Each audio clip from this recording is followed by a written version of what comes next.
Hello दोस्तों, आज आपका फिर से स्वागत है ओलम ट्रेड की इंडिया के चैनल पे।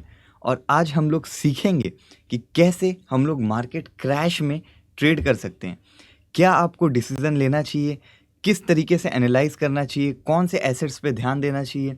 ये बहुत ही इंपॉर्टेंट वीडियो है क्योंकि देखो, मेरा क्रैश का यहाँ पे मतलब ये नहीं है कि मार्केट डायरेक्ट ही 20% गिर गया। कभी कभी क्या होता है कि 3% 4% भी अगर अचानक से मार्केट गिर जाता है तो उस समय पैनिक का सिचुएशन क्रिएट हो जाता है। तो उस पैनिक में आपको कैसे ट्रेड लेना है, कैसे मार्केट को एनालाइज करना है, ओवरऑल इस वीडियो में हम जानेंगे। तो ये वीडियो बहुत ज़्यादा इंपॉर्टेंट होने वाला है। तो दोस्तों, सबसे पहले अगर हम आगे बढ़ें, ओलम ट्रेड के चैनल को सब्सक्राइब करो आप लोग और डिफरेंट प्लेटफॉर्म पे जाके चेकआउट करो। तो चलो आज का वीडियो फटाफट स्टार्ट करते हैं। सबसे पहले देखो, जब भी मार्केट में क्रैश आता है या पैनिक आता है ना, तो जो ब्लू चिप स्टॉक्स हैं, ब्लू चिप का मतलब, मेरा मतलब ऐसा नहीं है कि चिप्स लगे होते हैं स्टॉक्स में। ब्लू चिप का मेरा मतलब है जो टॉप कंपनीज है। जैसे इंडिया की रिस्पेक्ट में अगर हम बात करें तो जैसे रिलायंस इंडस्ट्रीज है, टाटा कंसल्टेंसी सर्विसेज है, इन्फोसिस है, एचडीएफसी बैंक है ना। आप लोग जानते ही हो, टॉप 10 कंपनी, टॉप 20 कंपनी आप पकड़ लो। तो उसमें क्या होता है ना कि कभी कभी हम लोग को बहुत अच्छा अपॉर्चुनिटी मिल जाता है। जैसे अभी मैं प्रेजेंट सिचुएशन की बात करूं तो आप लोग जाके देखोगे आईटी सेक्टर के स्टॉक गिरे पड़े हैं। बाकी मार्केट बहुत ज़्यादा ऊपर जा चुका है, लेकिन आईटी स्टॉक जो है वो अभी लैग कर रहे हैं। तो ये समय है बड़ी आईटी कंपनीज में इन्वेस्ट करने का, क्योंकि लॉन्ग टर्म में आपको पता है कि आईटी सेक्टर अच्छा परफॉर्म करेगा, टीसीएस अच्छा परफॉर्म करेगा। तो ऐसे क्रैश में ना हम लोग को अपॉर्चुनिटीज़ ढूंढना है, लेकिन अच्छे क्वालिटी ऑफ स्टॉक्स में। तो सबसे पहले तो ब्लू चिप स्टॉक्स जो होते हैं उसके ऊपर आप नज़र रखो कि क्या चल रहा है, कौन से स्टॉक्स बाय करने के रेडार में है ना। दूसरा चीज़ देखो, जब भी अगर मार्केट पैनिक होता है ना, मार्केट में जब भी गिरावट आती है, जो जितने भी डेट हैवी बिजनेसेस हैं उसमें बहुत ज़्यादा गिरावट आती है। डेट हैवी का मतलब क्या है? जैसे मान के चलो कोई कंस्ट्रक्शन फर्म है ना, जिसमें बहुत ज़्यादा रॉ मटेरियल की रिक्वायरमेंट है, बहुत ज़्यादा लेबर फोर्स की रिक्वायरमेंट है, बहुत ज़्यादा कंपनी डेट ले रखी है। तो ऐसे कंपनीज से दूर रहना चाहिए जब मार्केट क्रैश वाला सिचुएशन होता है, क्योंकि ये सारी कंपनीज होती हैं जो सबसे पहले डिफ़ॉल्ट करती है, सबसे पहले बैंकरप्ट होती है। तो दूसरा पॉइंट अपना इंपॉर्टेंट ये है कि आप जो डेट हैवी बिजनेस है उससे दूर रहो। तीसरा देखो दोस्तों, फोकस ऑन एफएमसीजी। एफएमसीजी क्यों? एफएमसीजी में एफएमसीजी का मतलब होता है फास्ट मूविंग कंज्यूमर गुड्स। ठीक है, तो एफएमसीजी में आते हैं हिंदुस्तान यूनिलीवर, नेस्ले, ठीक है, ये सब बड़ी बड़ी कंपनियां हैं, डाबर, कोलगेट। तो ये सब कंपनियां क्या हैं कि आप और मैं खाना तो खाएंगे, है ना, ब्रश तो आप करोगे डेली सुबह, ब्रेड, दूध, ये सब जो कंज्यूमर के आइटम है जो लोग डेली खाते हैं, उसके ना प्राइसेस कभी डाउन नहीं जाते। जब मार्केट अप ट्रेंड में, जब मार्केट स्ट्रॉन्ग ट्रेंड में रहता है ना, तो एफएमसीजी का स्टॉक्स लैग करता है, वो स्लो जाता है। क्यों जाता है? क्योंकि मार्केट ये स्टॉक एफएमसीजी से निकाल के पैसा जो फास्ट मूविंग ग्रोथ वाली कंपनीज हैं उनमें इन्वेस्ट करते हैं। लेकिन जब जब कभी भी क्रैश का सिचुएशन होता है तो उस समय देखोगे आप कि एफएमसीजी के सेक्टर्स के स्टॉक अच्छे परफॉर्म करते हैं, क्योंकि लोग खाना पीना तो खाएंगे, ठीक है। नॉर्मल जो कंज्यूमर गुड्स हैं, आम जिंदगी के जो आपके ज़रूरत की सामानें हैं, वो तो आप खरीदोगे ही। तो इसलिए एफएमसीजी के जो स्टॉक्स होते हैं वो मार्केट क्रैश के सिचुएशन में अच्छा परफॉर्म करते हैं। तो आप इसके ऊपर भी रडार में रख सकते हो। एफएमसीजी में टॉप 3 टॉप 4 कंपनीज निकालो, उसमें से देखो किसका प्राइस ज़्यादा गिर गया है, थोड़ा सा फंडामेंटल एनालिसिस करो और उसके बाद उसमें आप इन्वेस्ट कर सकते हो। तो ईजी है, सिंपल है, लेकिन पैनिक में क्या होता है ना कि आप सोच नहीं पाते हो। इतने सारे मार्केट में फियर्स रहते हैं, इतने सारे डिफरेंट डिफरेंट न्यूज़ रहते हैं, ऑप्शंस रहते हैं कि आदमी को उस समय दिमाग काम नहीं करते। तो आपको इसलिए दिमाग को शांत रखना है और सही डिसीजन लेना है। उसके बाद देखो आईटी सेक्टर। आईटी सेक्टर क्यों? आप कोरोना से सीखो। कोरोना में क्या हुआ? सारी इंडस्ट्री बंद पड़ी थी, लेकिन IT sector work from home कर रहा था।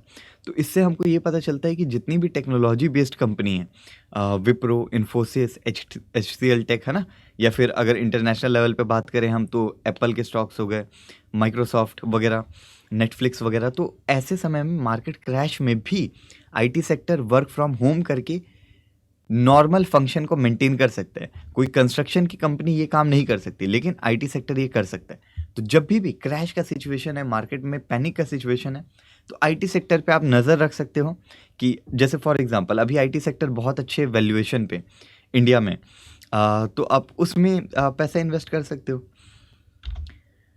उसके बाद देखो दोस्तों, जब भी पैनिक सिचुएशन होता है ना, तो आपको तुरंत बाय बाय या सेल का बटन तुरंत नहीं दबाना है आपको, है ना। वेट करना है, न्यूज़ फॉलो करना है, अप टू डेट रहना है, देखो कि मार्केट में ओवरऑल क्या चल रहा है, मार्केट सेंटिमेंट्स क्या है। तुरंत पैनिक बटन आपको नहीं दबाना है। आप तुरंत तुरंत डिसीजन लोगे तो आपके डिसीजंस गलत होंगे, इसके चांसेस ज़्यादा हैं, क्योंकि आप पैनिक में डिसीजन लोगे, आप एक्साइटमेंट में डिसीजन लोगे, है ना, कुछ भी हो सकता है। तो इसलिए आपको न्यूज़ से अपडेटेड रहो और माइंड को हमेशा काम रखो। उसके बाद देखो, बाय गोल्ड, है ना, ये तो सदाबहार है। आप कभी भी गोल्ड को बाय कर सकते हो, सालों तक उसको होल्ड कर सकते हो। लेकिन जब कभी भी मार्केट में क्रैश आता है ना, तो गोल्ड अच्छा परफॉर्म करता है। क्यों? अगेन पैनिक, लोगों में पैनिक है कि स्टॉक्स का क्या होने वाला है, बॉन्ड्स का क्या होने वाला है ना, मार्केट में पैसा डूब जाएगा, कौन सी कंपनी बैंकरप्ट हो रही है, कोई आइडिया नहीं रहता है उस समय। तो लोग क्या करते हैं ना कि सेफ चीज़ ढूंढते हैं। सेफ क्या है? गोल्ड।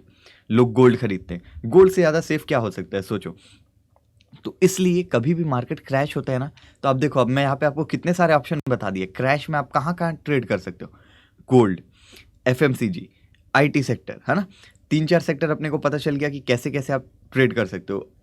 क्रैश का मतलब ये नहीं है कि क्रैश मतलब सब कुछ गिरेगा, ऐसा कभी नहीं होता है कि सब कुछ ही गिर रहा है। आपको ना कहीं कुछ ना कुछ अपॉर्चुनिटी हमेशा मिलते रहेगी। जब मार्केट अप ट्रेंड में होता है ना, तो आप देखोगे गोल्ड फॉल होता रहता है, तो उस समय गोल्ड से आप पैसा निकाल सकते हो जब आपका ऑलरेडी प्रॉफिट में। जब मार्केट पैनिक में, तो आप गोल्ड बाय करो, आप एफएमसीजी बाय करो, आप आईटी सेक्टर में इन्वेस्ट करो। समझ रहे हो? अभी जैसे देखो, मार्केट में पैनिक था ये इंटरेस्ट रेट के वजह से, और अभी आईटी सेक्टर गिरा पड़ा है, तो आईटी सेक्टर में आप इन्वेस्ट कर सकते हो। तो ऐसे ही आपको मार्केट को टाइम करना है, और टाइम करने का मेरा मतलब ये नहीं कि एक एक मिनट टाइम करना है। आप अगर ओवरऑल पिक्चर समझ जाओगे ना, तो वो भी बहुत है। अब आपको एक ही दिन में करोड़पति बनना है तो वो नहीं बन सकते, लेकिन आपको 10 साल में करोड़पति पति बनना है तो आप बन सकते हो। तो थोड़ा लॉन्ग टर्म सोचो, थोड़ा ब्रॉड सोचो, तो सारी चीज़ें आपको पॉसिबल दिखेगी। फिर उसके बाद देखो, अगला चीज़, ब्रेंट ऑयल। जब भी मार्केट क्रैश होता है ना, तो उस समय क्या होता है, ब्रेंट ऑयल के प्राइसेस डाउन हो जाते हैं, क्योंकि ऐसा एक्सपेक्टेशन रहता है कि डिमांड कम होगा, है ना। तो ट्रांसपोर्टेशन में ऑयल का डिमांड कम हो जाएगा, कंपनीज कम मैन्युफैक्चर करेंगी, और कंज्यूमर्स लोग ज़्यादा, जैसे आप और हम, ज़्यादा चीज़ें बाय नहीं करेंगे, तो उससे ऑयल का ओवरऑल डिमांड कम हो जाएगा, ऐसा एक्सपेक्टेशन रहता है। तो इसलिए ब्रेंट भी गिरने लगता है। तो उस समय आप ब्रेंट भी बाय कर सकते हो। और ब्रेंट कैसे बाय कर सकते हो? ब्रेंट के फ्यूचर्स बाय कर सकते हो, ब्रेंट के ऑप्शंस बाय कर सकते हो कि लॉन्ग टर्म में ब्रेंट के प्राइसेस हाई रहेंगे। तो ऐसे दोस्तों, आपको अलग अलग एसेट को पकड़ के ना, उसके ऊपर सेपरेट एनालिसिस करना पड़ेगा। जैसे मैं अभी ब्रेंट का एनालिसिस किया, गोल्ड का एनालिसिस किया, स्टॉक मार्केट का एनालिसिस किया कि स्टॉक मार्केट में आप कौन से सेक्टर को टारगेट कर सकते हो। मैन्युफैक्चरिंग सेक्टर से दूर रहो क्रैश के टाइम में। आईटी सेक्टर देखो, एफएमसीजी सेक्टर देखो, गोल्ड के पास जाओ आप क्रैश में, है ना। ब्रेंट को चेकआउट करो, ब्रेंट बहुत ज़्यादा गिर चुका है, $10 पर बैरल आ गया है। तो आपको पता है लॉन्ग टर्म में ब्रेंट एटलीस्ट $50-60 पर बैरल तो रहेगा ही, क्योंकि डिमांड रिकवर तो हो गई, डिमांड तो कभी ना कभी स्टार्ट तो हो गई। तो ऐसे आपको एनालिसिस करना है चीज़ों को। उसके बाद देखो दोस्तों, क्रैश के टाइम में ना, ये भी बहुत इंपॉर्टेंट होता है कि जो सेंट्रल बैंक है और जो गवर्नमेंट है, वो कैसी पॉलिसीज़ ला रही है, क्या वो पॉलिसीज़ बिजनेस फ्रेंडली है कि नहीं। अगर गवर्नमेंट पॉलिसीज़ जो आ रही हैं वो बिजनेस फ्रेंडली है, जो स्टार्टअप्स को प्रमोट करते हैं, जो बिजनेसेस में ज़्यादा पैसा इन्फ्यूज़ करते हैं ताकि बिजनेसेस ग्रो हो सके, तो ये सारे न्यूज़ को ना जो मार्केट है वो पॉजिटिवली लेता है और स्टॉक मार्केट अप जाता है ना। तो जब भी आप देखो कि गवर्नमेंट पॉलिसीज़ फेवर में आ रही हैं, या मॉनेटरी पॉलिसी, जो सेंट्रल बैंक इंटरेस्ट रेट कम कर रहे हैं, जो बिजनेसेस को पुश करेगा अपसाइड, तो ऐसे समय में आप उस समय आप धीरे धीरे अपना पोजीशन बनाना स्टार्ट कर सकते हो, क्योंकि एक शुरुआत है वो, ये एक इंडिकेशन होता है क्रैश के एंड का, है ना। पैनिक सेलिंग बहुत फास्ट होता है, रिकवरी स्लो होती है।